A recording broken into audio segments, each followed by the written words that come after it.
Probability exercise 13.1। इस exercise में क्या बताया गया है? Conditional probability. कंडीशनल प्रोबेबिलिटी निकालने का मतलब है यहाँ पर कंडीशन लगा दी है कि ई इवेंट की प्रोबेबिलिटी निकालनी है, प्रोबेबिलिटी ऑफ ई निकालनी है, लेकिन एफ एक इवेंट है जो ऑलरेडी एग्जिस्ट हो चुकी है ना, कि पहले एक कंडीशन लगा दी कि ये हो चुका है और इसकी प्रोबेबिलिटी निकालो। तो इसके लिए फॉर्मूला दिया है P E by F. E by F means E probability of event E when already the event F already happened. Okay. तो जो already happened है उसकी probability हम लोग हमेशा नीचे लिखेंगे. Okay. और ऊपर इन दोनों के बीच में क्या कॉमन है? E intersection F. ये ऊपर आएगा न्यूमरेटर में। यानी इन दोनों में जो कॉमन है, जो घटना हो चुकी है और जिस E की निकालनी है वो कॉमन क्या है, उसकी प्रोबेबिलिटी ऊपर आती है, और जो प्रोबेबिलिटी जिसकी पहले हो चुकी है वो PF नीचे, और निकालनी है हमको प्रोबेबिलिटी E की। ओके, ये ऑलरेडी हैपेंड है। ओके, यही एक फॉर्मूला इसका है कंडीशनल का, और बाकी छोटा मोटा फॉर्मूला आएगा probability of A union B types. तो हम लोग यहाँ पर वही फॉर्मूला यूज करेंगे, PA प्लस PB दोनों की अलग अलग minus P A intersection B। और इसमें अगर ऑलरेडी एक हो चुकी है, अगर हमको निकालनी है probability of A union B, और ऑलरेडी कोई भी एक इवेंट हैपेंड है, तो यहाँ F लगा देंगे। प्रोबेबिलिटी ऑफ इस तरीके से, probability of P A intersection B, A intersection B by F। Okay, तो यही फॉर्मूला, सिंपल सा फॉर्मूला यूज करते हुए इस एक्सरसाइज को हम लोग बनाएंगे। Now question number 1। Question number 1 is given that E and F are the events such that P equal to 0.6, PF 0.3 and E intersection F 0.2. Find probability of E when F already happened and PF by E, यानी probability of F E is already happened. Okay, ये और simple सा question है जो कि simple हमको इस फॉर्मूले में पुट कर देना है। ठीक है, तो probability of E intersection F, और F की आएगी हमेशा नीचे, जो ऑलरेडी हैपेंड है वो नीचे। तो P intersection F is 0.2 by PF is 0.3, it is equal to the 2/3। Okay, अब सेकेंड निकालना है हमको P probability of F, already E happened, तो सेम क्वेश्चन, इंटरसेक्शन तो ऊपर ही रहेगा, F इंटरसेक्शन E और the E intersection F is the same चीज, और यहाँ पर हम लोग लिखेंगे PE क्योंकि हमको P देनी है। तब ये यहाँ पर दी हुई है value, intersection F 0.2 and PE is 0.6 which is equal to the 1/3. The question number 2, compute probability of A when B is already happened if PB equal to 0.5, PA intersection B is 0.32. Simple question, ये भी simple है। निकालना है हमको यहाँ पर PA by B। B तो नीचे आएगा और ऊपर में आएगा इंटरसेक्शन हमेशा, A इंटरसेक्शन B। 0.32 बाई 0.5, एक जीरो बढ़ाइए, डेसिमल कैंसिल कीजिए, वी गेट 16/25 डिवाइड बाई 2, 2 से डिवाइड कर देंगे। Probability of A by B is 16/25। Question number 3, PA equal to 0.8, PB 0.5 and PB by A equal to 0.4. Find PA intersection B, PA by B and PA union B. ये दिया हुआ है PA, PB and PB by A 0.4, और हमको निकालना है PA intersection B first part में। ठीक है, PB by A equal to PA intersection B by PA, हमेशा इसके नीचे आएगी PA, हम लोग इसको पी ए इंटरसेक्शन बी को क्या लिख सकते हैं, P A multiplied by P B by PA is 0.8 and this is 0.32. Okay, अब सेकंड निकालनी है P A by B. Second part में निकालना है हमको probability of A by B. तो ए बाई बी में क्या होगा, पी फॉर्मूला लगाएंगे A intersection B by P B. अब ए इंटरसेक्शन बी हम लोगों ने निकाल दिया है, कितना है 0.32।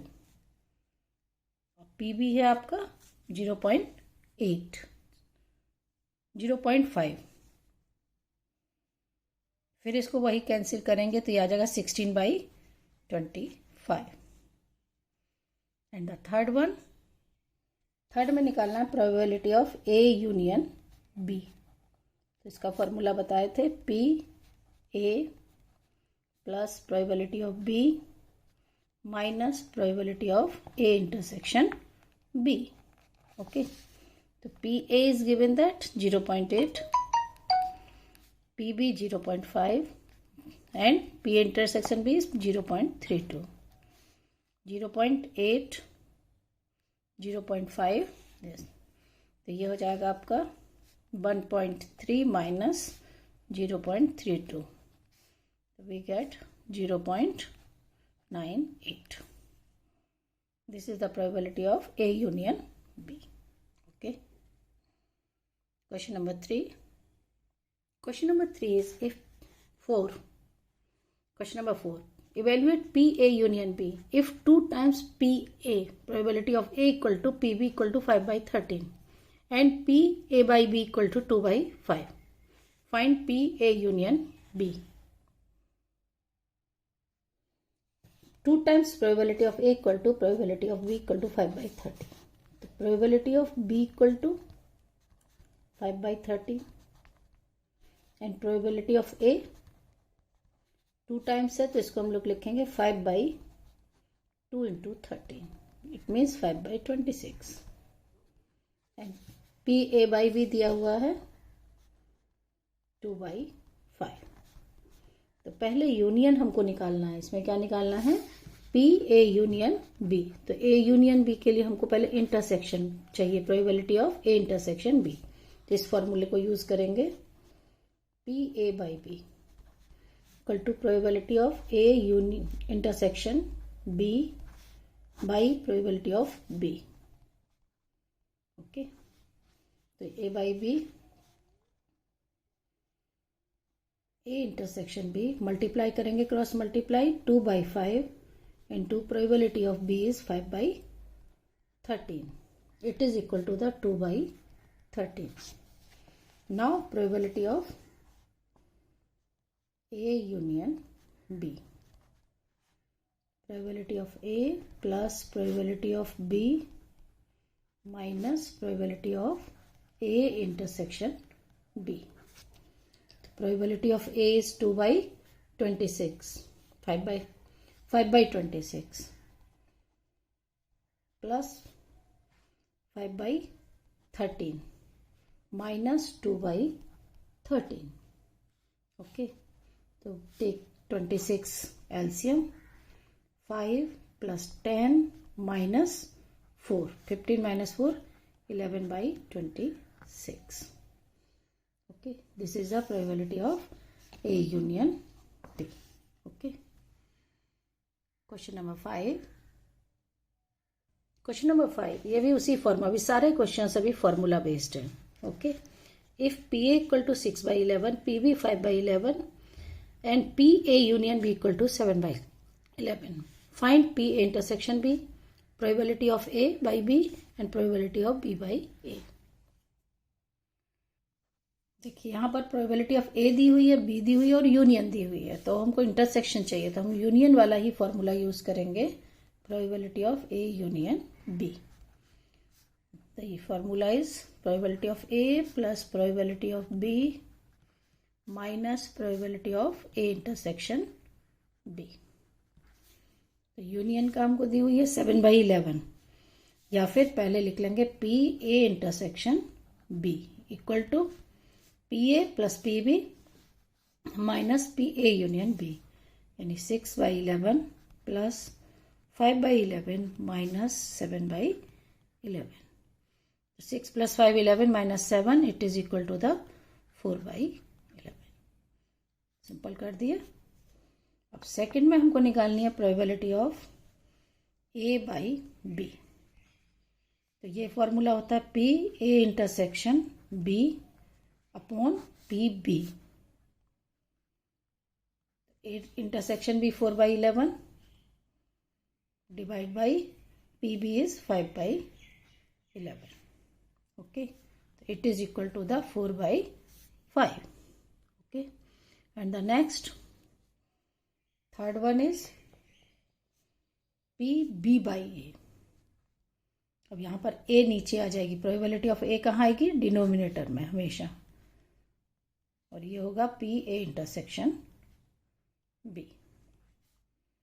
P A intersection B is 4/11 and probability of A is 6/11। इसको हम लोग क्या लिखेंगे? 4/6, इट इज इक्वल टू 2/3। हो गया question number 5। Question number 6, determine P E by F in the exercise is 6 to 9। A coin is tossed 3 times where E head on the third toss, और इसमें है heads on the first 2 tosses। Second, E at the 2 head, at least 2 heads, at most 2 heads. E at most 2 tails, at least 1 tail. When the 3 times, एक coin को अगर 3 बार डालेंगे तो हमारे कितने आउटकम्स आएंगे पहले तो, ठीक है। फर्स्ट में हमको कंडीशन दी है इवेंट इसकी head on the third toss, इसकी हमको निकालनी है प्रोबेबिलिटी, और ऑलरेडी क्या हैपेंड है? Head one first 2 tosses. तो सबसे पहले हम लोग इसका एक सैंपल स्पेस लिखेंगे। जब 3 कॉइन को हम डालते हैं तो क्या क्या आता है? हेड हेड हेड, दूसरा हेड हेड टेल, थर्ड लिखेंगे head tail head, third tail head head, total 8 आएंगे। हेड टेल टेल, फिर tail head tail, tail tail head, and last one is tail tail tail. ये 8 हमारे पास sample space है। तो हमको निकालना है पहला head on the third toss. तो हम लोग पहले लिखेंगे कि ई कितना है। ओके, तो पहले इवेंट ई का लिख लेते हैं। इवेंट ई में कितने कंडीशंस आ रही हैं? Head on the third toss, जहां ये कि हेड 1 2 3 और 4 कंडीशन है, लिखेंगे equal to head head head. Third toss में ये है हेड टेल हेड, ये है टेल हेड हेड, और लास्ट है टेल टेल हेड। ये 4 इवेंट ही है। और एफ में जो कह रहा है head on the first 2 tosses, first 2 toss में एक तो ये आ गया और ये आ गया हेड हेड टेल। ये 2 ही कंडीशन है। नहीं, फर्स्ट 2 टॉस में हेड हेड हेड, ठीक है। और अब इनकी जो इंटरसेक्शन हुआ वो कितनी जगह हुआ है? सिर्फ ये वाला हेड हेड हेड, क्योंकि यहां पर हेड हेड टेल नहीं है, ठीक है। तो इंटरसेक्शन की घटना ये है। अब प्रोबेबिलिटी निकाल लेते हैं ई की। तो ये कितने हैं? 4 out of 8। P E equal to 1/2 and P F में 2/8 प्रोबेबिलिटी होगी 1/4, और जो इंटरसेक्शन है उसकी प्रोबेबिलिटी क्या हो जाएगी? 1/8। अब हमको क्या निकालनी है? Probability of event E when F is already happened. तो क्या फॉर्मूला है? P E intersection F by P F. आपको पता है इंटरसेक्शन है 1/8 और पी एफ है आपका 1/4। It means it is equal to the 1/2। ये फर्स्ट उसका है। इसी तरीके से अब हम लोग सेकेंड केस है। सेकंड में कह रहा है at least 2 heads, at least 2 heads. और एफ में है कंडीशन एट मोस्ट 2 हेड्स। फिर हम लोग को यहाँ पर देखना पड़ेगा कि ई में कितना आ रही है इवेंट, कौन कौन सी आ रही है, और एफ में क्या आ रही है। तो ये कह रहा है एटलीस्ट 2 हेड, तो एटलीस्ट 2 हेड वाली कंडीशन एक तो एच एच एच आ जाएगी, तीनों हैं, 3 हो सकते हैं, एच एच टी, फिर आएगी एच टी एच, मतलब 2 हेड हो सकते हैं, T H H, at least 2 and maximum 3। और एफ में एटमोस्ट 2 हेड, यानी मैक्सिमम 2 ही हो सकते हैं और उससे कम भी हो सकते हैं। H S T, H T H, ये तो रहेंगे ही जिनमें 2 है, टी एच एच भी रहेगा। अब जिसमें एक हेड है वो भी आएगा और जिसमें एक भी हेड नहीं है वो भी। ये टी एच टी और फिर टी टी एच और लास्ट टेल टेल टेल। इतनी सारी एफ में कंडीशन आ गई। ये सब सैंपल एफ के लिए बन गया। तब निकालेंगे वही चीज पीई। कितनी कंडीशन आई, 1 2 3 4, यानी 4/8, 1/2। एंड पी एफ यहां कितनी है, 1 2 3 4 5 6 7, it is equal to the 7/8। और जो इनका इंटरसेक्शन है, इंटरसेक्शन की तो हमने यहां लिखी ही नहीं, पहले लिखेंगे यहां पर पी ई इंटरसेक्शन एफ। देखिए कौन कौन सा जा रहा है इंटरसेक्शन में, एच एच टी, ये तीनों ही जाएंगे। ओके, तो जो कॉमन है उसमें एच एच टी एच और तीसरा है टी एच एच। तो इसकी प्रोबेबिलिटी होगी वो होगी 3/8। ओके, तब हमको निकालनी क्या है, P E by F. P intersection F by F, तो intersection is 3/8, P F is 7/8, it is equal to the 3/7। Same इसी तरीके से थर्ड कंडीशन लेके चलना है। थर्ड क्वेश्चन में कह रहा है at most 2 tails, at most 2 tails, ये ई है इवेंट और इसी में कंडीशन लगाई है एटलीस्ट 1 टेल। ये सेम ऑलमोस्ट क्वेश्चन है ऊपर वाले की तरह, लेकिन उलट दिया, एटलीस्ट एटमोस्ट, यहां पर एटमोस्ट एटलीस्ट। तो अब हमको पहले ई का सैंपल बनाना पड़ेगा कि एटमोस्ट 2 टेल्स। ओके, तो एटमोस्ट 2 टेल में सारी ही ऑलमोस्ट आएंगे घटना। देखिए हेड हेड हेड आ जाएगा, है ना, मैक्सिमम 1 लेना है और उससे कम भी ले सकते हैं। Head head tail, head tail head, tail head head, head tail tail, tail head tail and tail tail head. कितनी है, 3 3 6 और 7। और जो एफ है एट लीस्ट 1 टेल, यानी इसमें भी कम से कम 1 हो, उससे ज्यादा भी हो सकती है। तो हेड सारी कंडीशन लिख लेते हैं, 1 2 3 जितनी भी टेल है, बस एक कंडीशन बचेगी हेड हेड वाली, सारी कंडीशन यहां पर आ जाएगी। जब तीनों में हेड है वो कंडीशन यहां नहीं आएगी, अदरवाइज सारी आ जाएंगी। यहां भी 7 कंडीशंस आएंगी और इनमें जो कॉमन है वो ऑलमोस्ट क्या कॉमन है, एक इसमें से छोड़ के बाकी 7 एक इधर से छोड़ के कॉमन ही है। ठीक है, इंटरसेक्शन एफ कितनी है, 6 इवेंट्स हो जाएंगी, एक यहां से छूटेगी, एक यहां से, बाकी की 6 लिख लेते हैं। ये intersection F, H H T H T H, T H H, H T T, T H T और T T H. There are 6 condition. P E, P E हो जाएगा आपका 7/8। और PF वो भी 7/8, PE intersection F 6/8. Okay, it is 3/4. Now the probability of PE intersection F by PF. तो intersection में कितना आ रहा है 3/4 divided by PF is 7/8. Okay, it is equal to the 6/7. Okay, the probability is 6/7.